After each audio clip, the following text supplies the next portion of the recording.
নমস্কার। র্যাংটু পেলরি মনাস্ট্রি দেখার পর আমরা অ্যামাচু সাসপেনশন ব্রিজের উদ্দেশ্যে রওনা দিয়েছিলাম। যেতে যেতে এই অপূর্ব পাহাড়ের শোভা আমরা উপভোগ করছিলাম।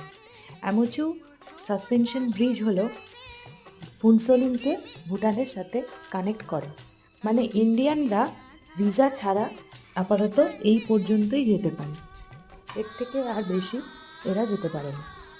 তো এই পাহাড়ি নদীর উপর এই সাসপেনশন ব্রিজ, পাহাড় দিয়ে ঘেরা, একদম অপূর্ব ধরনের লাগছিল। আর এই সব ভুটানিরা, মানে বৌদ্ধ ধর্মাবলম্বীরা, এই টাইপের পতাকা ওরা পুরো সাসপেনশন ব্রিজ জুড়ে টাঙিয়ে রেখেছিল। এটাকে ওরা ভাবে যে এই পতাকা থাকলে কোনো নেগেটিভ এনার্জি আসতে পারে না। দেখুন কি অপূর্ব নীল জল, সব মিলিয়ে দারুণ লাগছিল।